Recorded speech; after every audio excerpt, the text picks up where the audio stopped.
Olá você telespectadora, olá você telespectador da TV Cultura. A partir de agora, Opinião Litoral, deste dia 2 de maio no ar. Vamos começar conversando com o empresário, engenheiro, comunicador Ribas Zaidan, daqui do Sistema Costa Norte, e depois vamos receber o presidente da União da Indústria da Cana-de-Açúcar e Bioenergia do Brasil, que é o Evandro Gussi. Zaidan, a Embraer, numa nota na semana passada, disse que vai ter carro voador, vai ter carro voando da Embraer ainda nesse ano de 2024. Boa tarde. Bom dia, boa tarde, né? Boa tarde. Boa tarde, Paulo. Boa tarde aos nossos telespectadores, os nossos internautas, né? Eu não duvido não, viu, Paulo? Porque a gente tem uma empresa de drone que já levanta aí 60 quilos para pulverização, né? Se você contar com as baterias, tudo, passa de 60 quilos, né? Para pulverização de lavouras, cana, soja, milho, né? Eucaliptos, tudo isso daí. E deriva dos drones, né? Esses carros voadores. Exatamente. Quando surgiram os primeiros drones com comando remoto, né? Com teleguiados, ficou muito claro que o carro voador não demoraria, né? Exatamente. Agora, eu não sei se esse ano ainda a Embraer vai lançar esse carro voador. Não, ela falou que não vai lançar, mas que vai estar voando esse ano ainda. Porque a previsão deles era para 2026, a produção, né? Como é que eles chamam? O protótipo. Né? Como é que chama? Tem até um nome desse carro voador aí, que eles estão dando o nome. Na Europa já está mais avançado, né, Paulo? A Europa já lança no começo de 2025, a previsão já desses carros voadores, capacidade aí para 5 pessoas. Capacidade de um helicóptero, né, desses que voam na cidade, né? E é interessante, Zaidan, porque hoje até o sistema de elevadores de um condomínio, né, de um prédio alto, é regulado, é informatizado, né? Tem uma distribuição informatizada. E o carro voador, o tráfego dele vai ser disciplinado também por informatização. Não vai pensar que você vai sair pilotando um carro voador, né? Eles vão determinar rotas, né? Essa é a verdade. Eles vão determinar a rota como tem as rotas de aviões, né? Então eles vão determinar a rota. Vamos dizer, quem sai da zona oeste de Santos para a zona leste, passa por uma determinada rota de 100 metros, 200 metros, sei lá, sabe? E quem sai da zona leste para a zona oeste, uma rota mais acima, entendeu? E assim eles vão determinando essas rotas, lógico, para evitar os acidentes, né, Paulo? Essa é bom. O importante disso, interessante, né, é que ele pousa em qualquer lugar, né? Que ele pousa vertical, né? Ele pousa vertical. A Inglaterra já tem um avião de combate que pousa nesse sentido. Não sei se você se lembra, na Guerra das Malvinas eles usaram esse tipo de aviões de combate. Eles pousam na vertical. E não é helicóptero, não, cara. Sabe, não era aeronave de paz, não. Aeronaves de turbina. Mas agora vem esses drones, são de paz, né? São de hélices. Você acha que o problema de quem não sabe fazer baliza muito bem para estacionar o carro fica definitivamente resolvido, não? Eu acho que não, que fica pior ainda, viu, Paulo? Vai ficar pior ainda. Pior ainda, porque a pessoa precisa manobrar bem, é um joystick, né? Precisa tá bem adaptado ao joystick do piloto, né? De subida, descida, lateral, entendeu? Precisa ter uma habilidade muito boa nisso. Agora, é interessante a gente observar, Zaidan, que a civilização, a sociedade, ela avançou nas últimas décadas muito em termos de comunicação e não avançou no mesmo ritmo nos transportes, nos deslocamentos. Então, se a gente visse aquela série dos Jetsons do século passado, que era futurista, a comunicação era a que é hoje, né? Você fala com uma pessoa do outro lado do mundo, vendo a expressão dela no celular, no telefone. Mas o carro voador, esse deslocamento mais rápido, a gente não teve o mesmo progresso tecnológico nos transportes do que na comunicação, né? Agora pode ser que alcance. Agora vai alcançar, né? A evolução está muito rápida, né? Eu não sei se eu vou alcançar isso, porque nós já estamos numa idade, né? Que talvez alcancemos aí o início, tá? Mas a gente já está numa idade assim, já passou dos 70. Será que a gente fala a idade? Fala, né? Eu posso falar, eu tenho 72. Eu também. Você é mais falar. Novinho, não é? Não, eu tenho 73. Então é um ano mais velho que eu. Então você me respeita que eu sou um ano mais velho que você. Tem que respeitar o Zaidan e tem que respeitar também o nosso convidado, o Evandro Gussi, para o segundo e para o terceiro bloco. O Opinião Litoral volta depois do intervalo e o intervalo é bem rapidinho.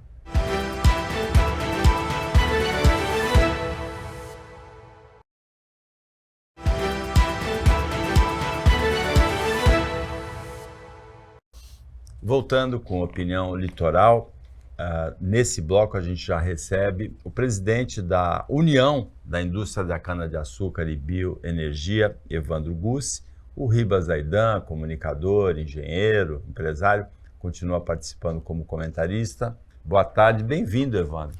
Obrigado, Chifre. Um prazer enorme estar aqui com você, estar aqui na companhia do Zaidan também, nessa emissora que nós sabemos a importância que tem para o Brasil todo, mas de modo especial aqui na Baixada. Zaidan. É bom estar recebendo aqui o Evandro, tive o prazer de entrevistar o Evandro, né? Um jovem, né, que já passou pelas agrúrias do Congresso Nacional. Ele foi deputado federal de 2015 a 2018, né? Fez aqueles 4 anos ali na presidência do Michel Temer, né? 2 do Michel Temer ali e 1 da Dilma, 1,5 da Dilma. Quer dizer, então tem uma experiência muito grande, né? E a gente estava falando, viu, Paulo? Eu vou dar uma introdução aqui, porque o Evandro está num trabalho muito forte aí de combustível do futuro, né? E eu fui o coordenador, em 1977 para 78, do projeto Álcool no Brasil. Eu fui o coordenador pela Volkswagen do Brasil, trabalhava na engenharia. Naquela época a gente tinha uma dificuldade muito grande. O Evandro não tinha nascido ainda. Não, né? o Evandro não tinha nascido ainda nessa época. Ainda não. Mas me coube essa missão, né? E o trabalho que a gente teve, porque nós tínhamos motores arrefecidos a ar na época, né? E arrefecidos a água, que era o Passat, né? Os arrefecidos a água eram mais fácil o aquecimento do combustível para queima, porque o álcool é muito frio, né? Então ele precisa aquecer antes de queimar. E depois eu vejo que esse projeto afundou depois. Não houve interesse do governo. O governo não teve interesse nenhum disso daí. A gente acelerou esse desenvolvimento. Na época não se pensava em combustível limpo, não. Na época se pensava em alternativa para o combustível fóssil, o petróleo, até em função da guerra do Golfo, aquela escassez de petróleo. Aí depois vem a abundância de petróleo, o pré-sal e produção de petróleo no mundo inteiro aumentou e morreu realmente o projeto Álcool daquela época. E agora, em 2003, eu vejo o lançamento do carro Flex. E o Evandro é uma pessoa que está muito envolvida nessa questão desse combustível do futuro, né, Evandro? Zaidan, o Brasil, com esses percalços que você conheceu com os quais você trabalhou, o Brasil desenvolveu o melhor exemplo de produção de bioenergia, no caso aqui falando do etanol, que o mundo já conheceu. Como você bem disse, nasce isso. Na verdade, o Brasil tem uma mistura de etanol, curioso, praticamente 100 anos. Né? Lá em 1930, a gente já misturava cerca de 5% do etanol na gasolina. Mas é na década de 70 que isso realmente toma um corpo. Esse processo da escassez, a crise do petróleo lá de 73. E o Brasil vai desenvolvendo esse processo. E o que a gente chega hoje em 2024? A gente chega com 21 anos de carro flex. Só nisso daí, o brasileiro, quem está nos assistindo aqui, desde 2003 até agora, o brasileiro economizou mais de 110 bilhões de reais por essa possibilidade de chegar no posto de combustível e fazer a sua escolha. Óbvio que existem motivos importantes para essa escolha, que é qualidade ambiental. O etanol é melhor para o carro, né? O etanol, comprovadamente, ele faz bem para o motor do carro, bem para o sistema de injeção, né? Não é à toa que as montadoras lançam um carro flex e dão 5 anos de garantia para esse carro usando etanol. Então, tem muitos mitos que foram plantados, mas a realidade é que o motor etanol ele é bom para o carro. Além disso, o consumidor ele economiza nessa questão do etanol. Ou seja, na relação etanol-gasolina e nessa competitividade, ele é capaz de economizar. E sem falar que ele está ajudando o meio ambiente. Então é aquilo que é bom para o consumidor, é bom para o país, porque você também tem, por exemplo, a indústria de etanol, diferente da indústria da gasolina, 30% da gasolina brasileira é importada, né? Enquanto a indústria do etanol, nós estamos falando de uma produção nacional, isso gera emprego, renda em mais de 1.200 cidades do Brasil. Então, teve esses percalços, mas hoje o Brasil é o grande exemplo mundial dessa produção de bioenergia. E uma coisa boa, que o Congresso Nacional está dando uma resposta fantástica nesse processo. O governo mandou para a Câmara dos Deputados o projeto de lei do combustível do futuro, que é um projeto assim que vai pôr o Brasil na ponta de lança, né? Tanto de economia para o consumidor, quanto de proteção do meio ambiente. E o nosso amigo deputado Arnaldo Jardim foi o relator desse projeto lá na Câmara dos Deputados, fez um trabalho fantástico, aprovou praticamente com unanimidade na Câmara e agora está lá nas mãos do também muito competente o senador veneziano Vital do Rego. Agora, Evandro, fala para a telespectadora, para o telespectador, porque você também deve conhecer muita gente que tem uma calculadora no carro, né? E chega no posto de combustível, vamos ver se eu vou colocar etanol ou álcool. Etanol ou gasolina, né? Mas ainda tem pessoas que não sabem que o álcool traz esse benefício para o motor que você explicou. É importante você explicar isso, né? Não, bom, eu gostei do que o Schiff disse. A pessoa pode escolher entre álcool ou etanol, não tem problema, entendeu? Acho que é a melhor escolha, ou álcool ou etanol, tanto faz. Eu comentei essa semana, o Roberto Carlos ele tem uma música que fala entre o bem e o mal, você pode escolher. E teve uma época que ele não falava a palavra mal, então ele dizia, entre o bem e o bem você pode escolher. Então, seria mais ou menos isso, entre o etanol e o etanol. Né? Entre o álcool e o etanol você não erra, né? Na verdade é o seguinte, você tem a questão do preço, então, de novo, o etanol ele ajuda a economizar. Você conhece gente que vai com a calculadora? Tem gente que vai agora com o celular, que tem calculadora, então ficou ainda mais fácil, né? Então, sim, o etanol, ele, por exemplo, aqui na Baixada, no estado de São Paulo inteiro, ele tem hoje uma competitividade muito maior do que a gasolina. Tem lugar que a pessoa abastece a semana, o tanque dele da semana com etanol em vez da gasolina, e no final da semana ele ainda come uma pizza, com a diferença que ele deixou de gastar naquilo. E o que hoje a gente tem consolidado com a engenharia automotiva é a qualidade do etanol e a qualidade do etanol para o veículo. Um veículo que é abastecido com etanol tem a sua saúde, vamos dizer assim, mais bem preservada ainda do que a gasolina. Não estou dizendo que a gasolina estrague os carros, não é isso, mas o etanol traz condições, a Aidan que entende muito desse assunto, por toda a menor caráter corrosivo do etanol em relação à gasolina e assim por diante, você tem os motores melhor preservados, todo o sistema de injeção hoje em dia é melhor preservado, porque ele é feito para isso, ele é feito para usar 100% de etanol. Então, assim, a pessoa pode e deve usar, pode pegar o carro hoje na concessionária até o dia em que ela termina de usar e usar só etanol. Essa coisa de que tem que ter o rodízio com a gasolina, são mitos que a gente, assim, Schiff, nem sabe de onde surgiu. De onde esses mitos surgiram? Anteriormente tinha isso, Evandro. Não sei se o etanol que a usina fabricava tinha as mesmas qualidades que tem hoje, né? Mas a gente se preocupava muito com a questão da corrosão, né?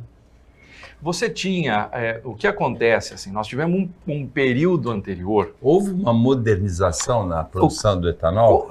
O etanol hoje tem uma especificação de caráter global no Brasil, assim, a Agência Nacional de Petróleo, Gás Natural e Biocombustíveis, a ANP, faz um trabalho fantástico em relação a especificar o etanol.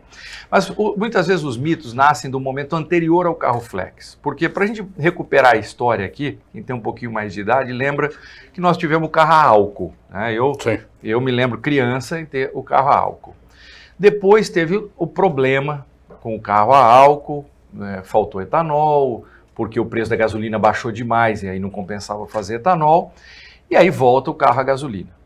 Só que chega um momento que de novo a gasolina fica cara, o etanol passa a ser tal, e aí cria-se, vocês devem lembrar, do chamado rabo de galo, que era aquela adaptação que o pessoal fazia, muitas vezes até em fundo de quintal, um mecânico lá, daqueles mecânicos raízes da antiga e tal, que ele ia lá e fazia uma adaptação no carro e o sujeito começava a usar 100% de etanol naquele carro que tinha sido projetado para usar gasolina e não etanol. Então ali sim você tinha alguns desafios, você tinha componentes que não estavam preparados para o etanol. Quando a gente lança em 2003 no Brasil o carro flex, esse processo acaba. Porque esse carro, de novo, seus componentes, o seu sistema de injeção e assim por diante, ele já é pensado para usar 100% de etanol do começo até o fim da vida. Isso não sou eu quem estou dizendo, são as grandes montadoras globais que estão no Brasil e que vão lá, te entregam um carro flex, diz que você pode abastecer com etanol 100% e te dá uma garantia, por exemplo, de 5 anos, de 3 anos nesse carro. E então, esse etanol, ele tem uma qualidade diferente do primeiro etanol, da época do lançamento? Tem uma diferença também do etanol brasileiro, que é da cana, para o dos Estados Unidos, que é do milho? Porque o Brasil também produz etanol a partir do milho, né? Ótima pergunta. Primeiro assim, hoje, de novo, a especificação ela foi se aprimorando, obviamente, nessas últimas 2 décadas, e hoje a gente tem um etanol que consumido no Brasil com toda a segurança, exportado para várias partes do mundo, considerado um símbolo de qualidade. Com relação a etanol de milho e etanol de cana, nós tivemos aí uma feliz surpresa no Brasil, porque nós tínhamos etanol só de cana e há 7 anos atrás começa a indústria de etanol de milho no país. A referência que a gente tinha era do etanol de milho produzido no Brasil. Então, entre o etanol brasileiro e o etanol americano, sempre teve uma diferença. O etanol brasileiro sempre teve mais qualidade ambiental. O etanol de cana. Na verdade, eu vou dizer assim, o etanol brasileiro, que era, na época, só cana. Então, tanto que lá na Califórnia, que é um estado americano que exige muita qualidade ambiental do combustível, então entrava o etanol brasileiro e não entrava o americano, muitas vezes, porque o nosso tinha mais qualidade ambiental. E aí surge a indústria de etanol de milho no Brasil. E a gente foi pesquisar como é que estava. E aí nós chegamos à conclusão que o etanol de milho produzido no Brasil tem as mesmas qualidades ambientais do etanol de cana produzido no Brasil. Por quê? Qual que é a diferença do etanol de milho daqui e o etanol de milho lá nos Estados Unidos? 100% do etanol produzido aqui no Brasil, de milho, ele vem de segunda safra, que antigamente chamava de safrinha, né? Safrinha, é verdade. Por quê? Porque era uma safra pequenininha. Muitas vezes a pessoa aqui no litoral não sabe o que é. Mas a safrinha do milho é igual a safrona, né? Pois é. Por que ela chamava safrinha? Porque ela é uma segunda safra. A pessoa planta lá, o agricultor planta a soja lá para outubro, novembro, colhe essa soja ali para março, abril e imediatamente já planta o milho. É uma operação linda, quem já viu é lindo. Conheço, Você vai colhendo, uma máquina vai colhendo a soja e a outra vai plantando o milho.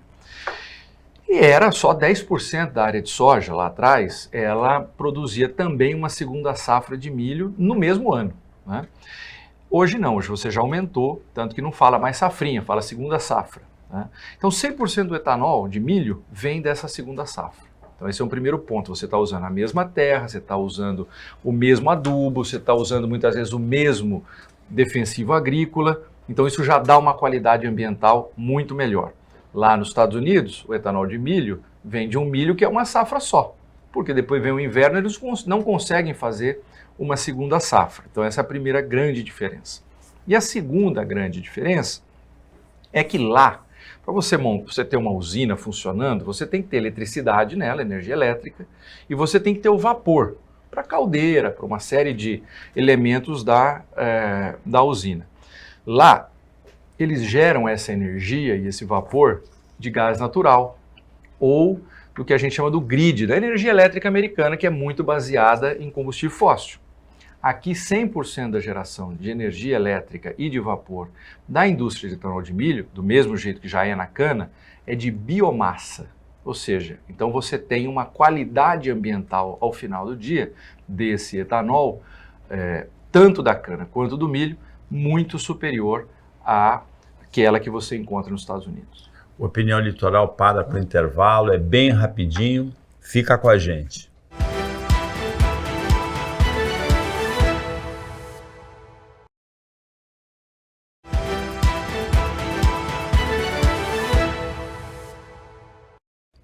Voltando para o último bloco do Opinião Litoral, nós recebemos hoje o presidente da União da Indústria da Cana-de-Açúcar e da Biomassa, o Evandro Gussi, e participa o Ribas Zaidan. Fala, Zaidan. Você que participou da montagem, da coordenação dos primeiros motores de automóvel movidos a álcool no Brasil, né? É verdade. E a Volkswagen ela saiu na frente na época, né?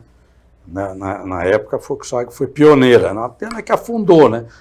Não foi por políticas governamentais, viu, Paulo? Não foi por culpa da indústria, não.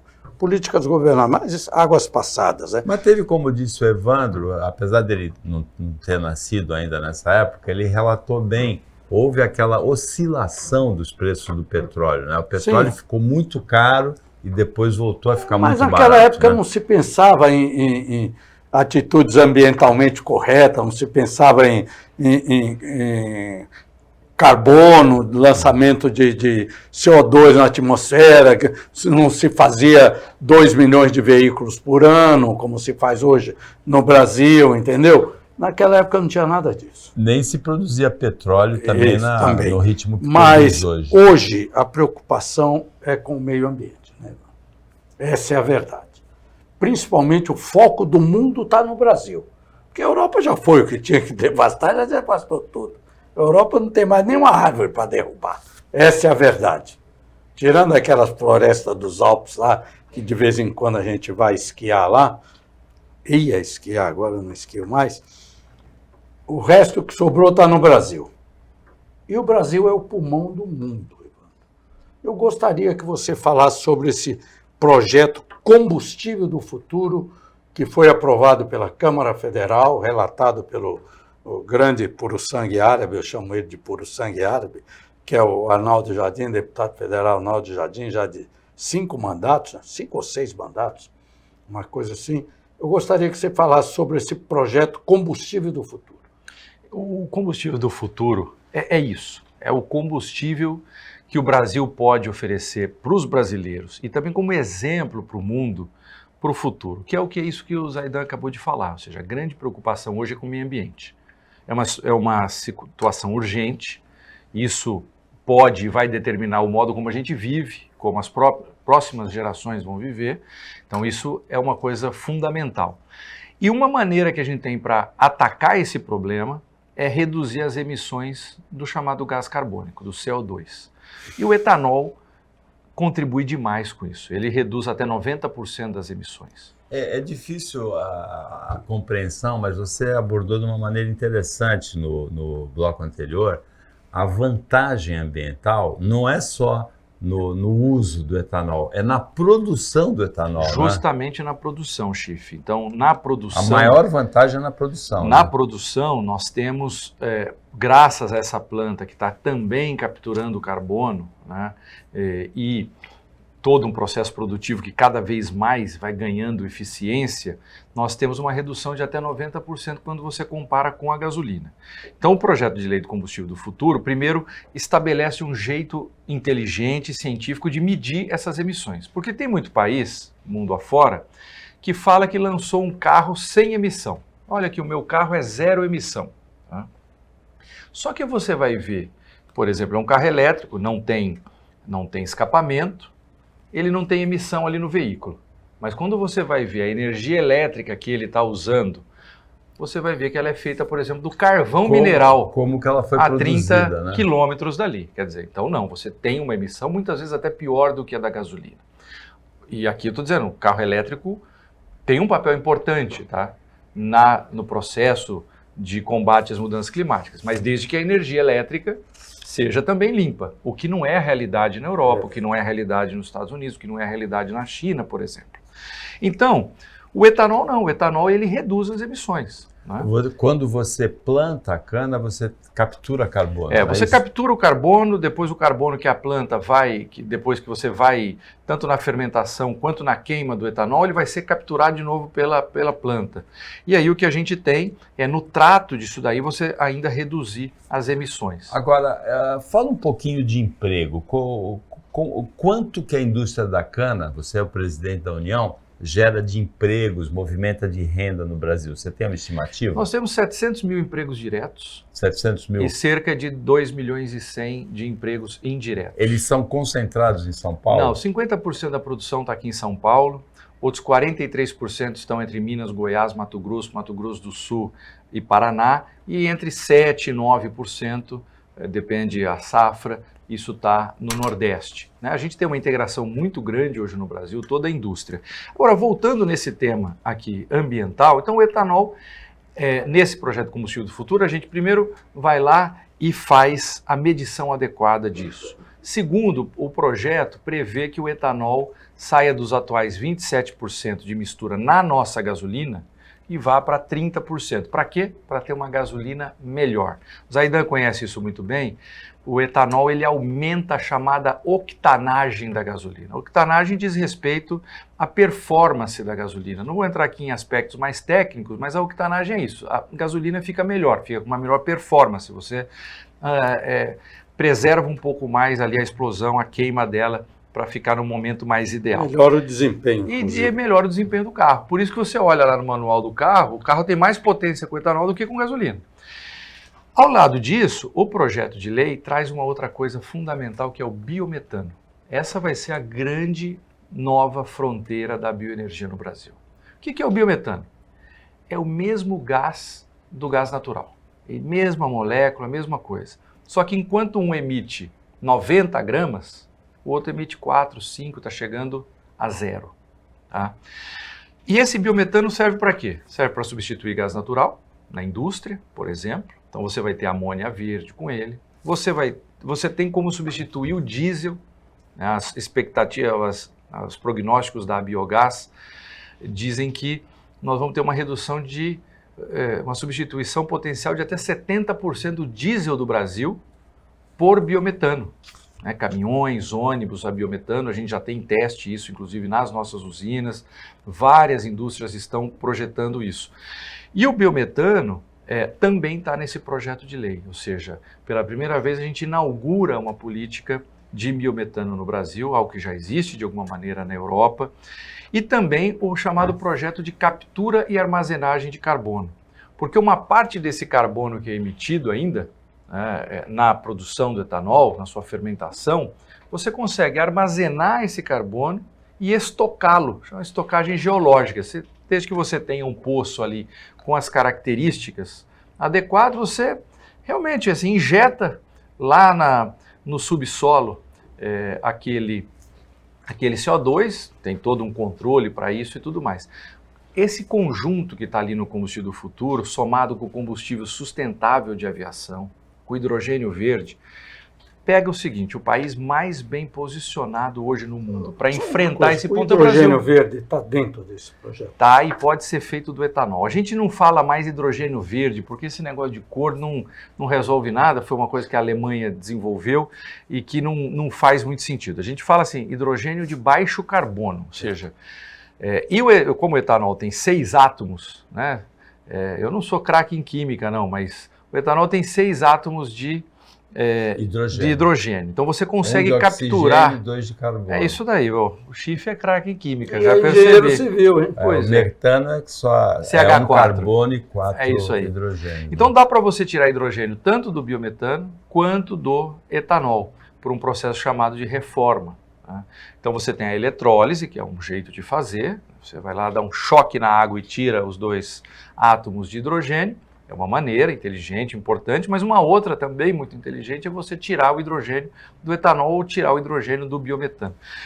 O que esse projeto então traz é assim, ele coloca o Brasil na vanguarda, coloca o Brasil, digamos assim, à frente dos demais países no tema que, como bem disse o Zaidan, é o mais importante do mundo nesse momento.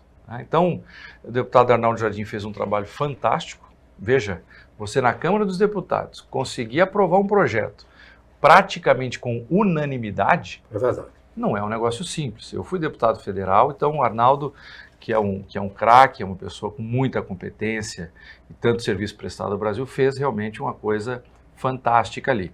E agora a relatoria lá no Senado está com o senador veneziano Vital do Rego, da Paraíba, um senador com alta competência. Que é do ramo também. Não, e conhece o Estado produtor, sabe tal.